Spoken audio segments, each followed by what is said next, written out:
தமிழ்நாட்டில் மின் கட்டணம் உயராது என அமைச்சர் சிவசங்கர் திட்டவட்டமாக தெரிவித்திருக்கிறார். அது தொடர்பான அண்மை செய்தியை பார்க்கிறோம்.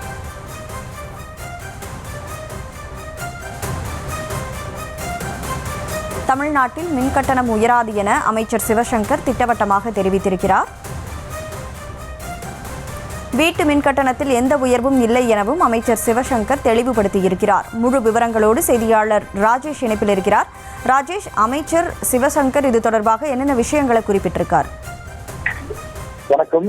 தொடர்ச்சியாக கடந்த 3-4 தினங்களாக தமிழகத்தில் மின் கட்டண உயர்வு இருக்கும் என்று பல்வேறு அறிவிப்புகளால் வெளியாகி கொண்டிருக்கிறது. அந்த அறிவிப்புகளிலுமே உண்மை இல்லை என்று தற்போது தமிழக அரசு சார்பில் இந்த அறிக்கையானது கொடுக்கப்பட்டிருக்கிறது.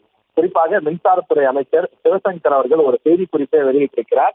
அதில் கடந்த சில நாட்களாக ஊடகங்களில் மின் கட்டண உயர்வு குறித்து அதிகாரப்பூர்வமற்ற தகவல்கள் வெளிவந்த வண்ணமாக இருக்கிறது. இது முழுக்க வதந்திதான், தவறான தகவல் தான், இதை நம்ப வேண்டாம் என்றும் அவர் குறிப்பிட்டிருக்கிறார்.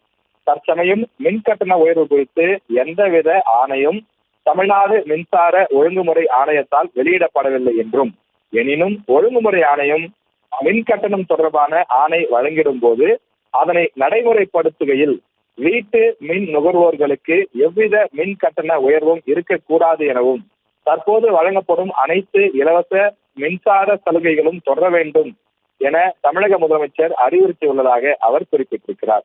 எனவே வீட்டு மின் இணைப்புகளுக்கு எவ்வித மின் கட்டண உயர்வும் இல்லை என்று தமிழக மின்சாரத்துறை அமைச்சர் எஸ் சிவசங்கர் உறுதிபட தெரிவித்திருக்கிறார்.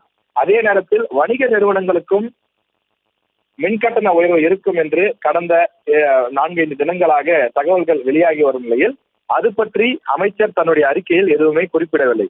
முழுக்க வீட்டு மின் இணைப்பு பற்றி மட்டுமே குறிப்பிட்டிருக்கிறார். எனவே வணிக நிறுவனங்களை பொறுத்தவரையில் மின்கட்டண உயர்வு இருக்குமா அல்லது இருக்காதா என்பது குறித்து எந்த ஒரு அறிவிப்பும் தமிழக அரசு சார்பில் தெரிவிக்கப்படவில்லை என்பது குறிப்பிடத்தக்கது.